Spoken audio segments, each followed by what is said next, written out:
بسم اللہ الرحمن الرحیم وَلَوْ أَنَّهُمْ أَقَامُوا التَّوْرَاةَ وَالْإِنْجِيلَ وَمَا أُنْزِلَ إِلَيْهِمْ مِنْ رَبِّهِمْ لَأَكَلُوا مِنْ فَوْقِهِمْ وَمِنْ تَحْتِ أَرْجُلِهِمْ صدق اللہ مولانا العظیم۔ یہ وہ دور ہے جس کو سرکار نے قرب قیامت کے آثار کی نشاندہی فرمائی ہوئی ہے۔ ایسا لگتا ہے کہ قیامت قریب آ گئی ہے۔ سرکار دو عالم علیہ السلام نے یہ بات بتائی ہے کہ آج تک جتنے دنیا میں جھوٹے مذہب پھیلائے گئے ان کے مذہبی پیشواؤں نے اپنی دنیاوی اغراض کے لیے ان کے غلط ٹرانسلیشن کیے، غلط تعویلیں کی، اور مقصد ان کا یہ تھا کہ ہمیں مالی فائدہ پہنچے، لیکن مالی فائدہ ان میں سے کسی کو نہیں پہنچا، بلکہ وہ مذہبی پیشوا ذلیل و خوار ہوئے۔ آپ دیکھتے ہیں کہ اس وقت چرچوں میں ایک گرانٹ ہے جس کا نام ہے ایکلیسیاسٹیکل گرانٹ۔ وہ چرچوں کا امدادی فنڈ ہے، اس میں ٹائتھ یعنی عشر اور چیریٹیز اور اس طرح کے ایڈیشنل قسم کی جو مالی آمدنی ہے از قسم صدقات و خیرات وہ جمع کی جاتی ہے اور ان مذہبی پیشواؤں کو دی جاتی ہے جنہوں نے ابتدائی طور پر اس مذہب کی شکل بگاڑی تھی۔ قرآن مجید نے ان کے بارے میں گلہ کیا، وَلَوْ أَنَّهُمْ أَقَامُوا التَّوْرَاةَ وَالْإِنْجِيلَ وَمَا أُنْزِلَ إِلَيْهِمْ مِنْ رَبِّهِمْ لَأَكَلُوا مِنْ فَوْقِهِمْ وَمِنْ تَحْتِ أَرْجُلِهِمْ۔ اگر وہ اس چیز کو قائم کرتے جو تورات میں ہے، جو انجیل میں ہے، یا اس کے سوا ان کے نبیوں اور رسولوں پر نازل ہوتی رہی، غیر کتابی وحی بھی نبی کی شرعی حجت ہوتی ہے، دلیل شرعی کہلاتی ہے، وہ قطعی دلالت ہوتی ہے اپنے مضمون پر، اس لیے وہ بھی واجب التعمیل ہے۔ اللہ کے نواتے اگر وہ اس کو عمل میں لاتے جو ان پر تورات اور انجیل میں سے نازل کیا گیا تھا، یا تورات و انجیل کے علاوہ ان کے نبیوں پر نازل کیا گیا تھا، تو وہ تو تلاش کرتے پھر رہے نا کہ کچھ ملے کھانے کو۔ لَأَكَلُوا مِنْ فَوْقِهِمْ وَمِنْ تَحْتِ أَرْجُلِهِمْ، تو پھر وہ اپنے سر کے اوپر سے بھی لے کے کھاتے، پاؤں کے نیچے بھی نعمتیں بچ جاتی ان کو بھی اٹھا اٹھا کے استعمال کرتے، یعنی نعمتوں کی بھرمار ہوتی، نعمتوں کے فرش بچ جاتے، نعمت کی برسات ہوتی، اور وہ اللہ والوں کی زندگی میں وہ بات ثابت ہے، جیسا کہ حضرت غوث الثقلین رضی اللہ تعالیٰ عنہ، ان کا کوئی اس طرح کا ڈھنگ نہیں تھا کہ لوگوں کو غلط ترجمانی کریں اور ان سے پیسے وصول کریں، بلکہ جس کسی نے مشکوک رقم پیش کی اس کو آپ نے ننگا کر دیا۔ جو مستنجد باللہ ہے، ان کی بارگاہ میں اس نے دیکھا کہ 100 طرح کے ہیلے کیے گئے کہ ان کو اپنی طرف راغب کیا جائے۔ وہ کہتے تم معتزلی ہو، تمہارا عقیدہ باطلہ ہے، میں اہل سنت والجماعت میں سے ہوں، یہ اسلام کی بگڑی ہوئی شکل ہے جس کو تم نے اختیار کیا ہے۔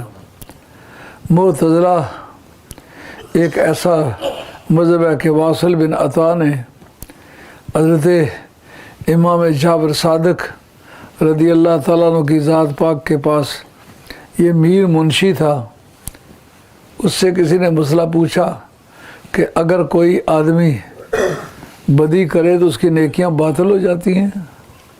اس نے کہا جی باطل ہو جاتی ہے۔ حضرت